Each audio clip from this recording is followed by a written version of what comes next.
1 April 2026 આ તારીખ યાદ રાખી લેજો, કારણ કે આ દિવસથી તમારા બેંકના વ્યવહારો, પ્રોપર્ટી જો તમે ખરીદવાના હોય કે પછી વેચવાના હોય, આની સાથે શેર બજારમાં તમે કોઈ લેવડ દેવડ કરતા હોય તો આ બધાના નિયમો બદલી ગયા છે.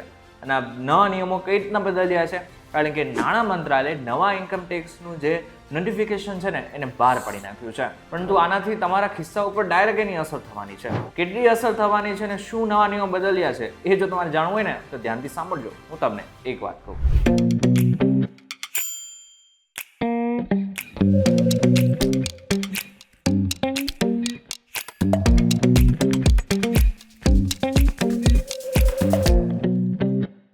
એક વખત આપનું સ્વાગત છે. હું છું આપનો દોસ્ત કરણ ચાવતા.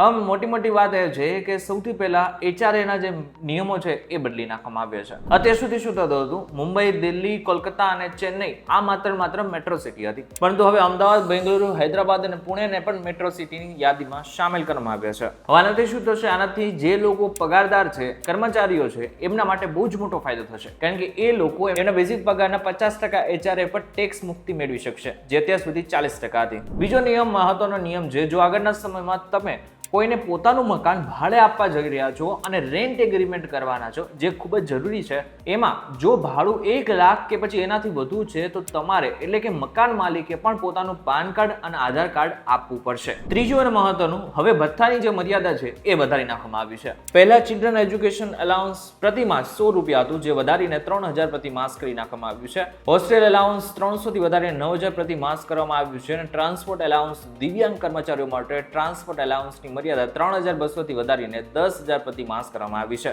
આના પછીનો જે નિયમ બદલી ગયો છે એ પણ કર્મચારીઓ માટે ખૂબ જ મહત્વનો છે, અને જે જમવાના જે કૂપન છે એની મર્યાદા વધી ગઈ છે. અત્યાર સુધી શું થતું હતું? ઓફિસના કામકાજની અંદર તમે કોઈ પણ પ્રકારનું જમો તો એના માટે જે કૂપન આપવામાં આવતું હતું એ 50 રૂપિયા સુધીનું જ હતું, પરંતુ એને હવે બદલીને 200 રૂપિયા સુધી કરી નાખવામાં આવ્યું છે. સૌથી મહત્વની વાત એ છે કે 200 સુધીના મિલ વાઉચર્સનો લાભ હવે ન્યૂ ટેક્સ રેઝિમ પસંદ કરનાર કર્મચારીઓ પણ લઈ શકશે, જે અત્યાર સુધી મળતો ન હતો. હવે આના પછીનો જે ફાયદો છે ને એ કર્મચારીઓ કરતા કંપનીઓ માટે વધારે છે. મહત્વની વાત એ છે કે સામાન્ય રીતે શું થતું હોય છે, કંપનીની કોઈ કર્મચારીને લોન આપતી હોય ને એ બાદ એને લોન ઉપર પણ ટેક્સ આપવો પડતો હતો, પરંતુ હવે 2 લાખ સુધીની જે લોન હશે, જે બીમારી સિવાયની કોઈ લોન હશે, તો એની ઉપર કોઈ પણ પ્રકારનો ટેક્સ નહીં આપવો પડે. પહેલા લિમિટ માત્ર 20000 ની હતી. કંપની તરફથી મળતા વાર્ષિક ગિફ્ટની ટેક્સ ફ્રી મર્યાદા પણ વધારી નાખવામાં આવી છે, જે 5000 પહેલા હતી, પરંતુ હવે 15000 કરી નાખવામાં આવી છે. હવે વાત કરીએ શેર બજારના. શેર બજારના નિયમોમાં પણ ચેન્જીસ આવી ગયા છે. ફ્યુચર્સ અને ઓપ્શન્સ ટ્રેડિંગ પર હવે ટેક્સ વધારવામાં આવ્યો છે. ફ્યુચર્સ પર તે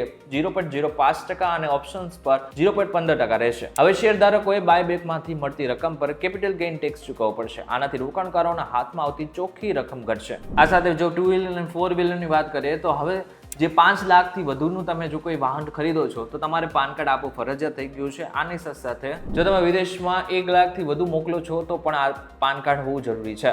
સહકારી બેંકો કે પોસ્ટ ઓફિસમાં 1 વર્ષમાં 10 લાખથી વધુ જમા કરાવવા પર પાન કાર્ડ લિંક હોવું જરૂરી છે. આજે હજારો લોકો એવા છે કે જે લોકો ઇન્કમ ટેક્સ રિટર્ન ફાઇલ કરે છે. એમના માટે પણ એક ફાયદો છે, એક સરળતા આપી દેવામાં આવી છે, અને એ છે કે 511 જેટલા અલગ ઇન્કમ ટેક્સ ફોર્મ્સને મર્જ કરીને 333 કરી નાખવામાં આવે છે. જો રિટર્ન ભરવામાં કોઈ ભૂલ થઈ ગઈ હોય તો તેને સુધારવા માટેનો સમયગાળો વધારવામાં આવ્યો છે. હવે તમે 31 માર્ચ સુધી ભૂલ સુધારી શકશો, જો કે ડિસેમ્બર પછી પેનલ્ટી લાગી શકે છે. ત્યારે આ કેટલાક નિયમો હતા કે જે સંપૂર્ણપણે બદલી નાખવામાં આવશે 1 એપ્રિલ 2026 થી. ત્યારે આ બાબતને લઈને તમારું શું કહેવું છે મને જરા કમેન્ટ કરીને ચોક્કસથી કહેજો.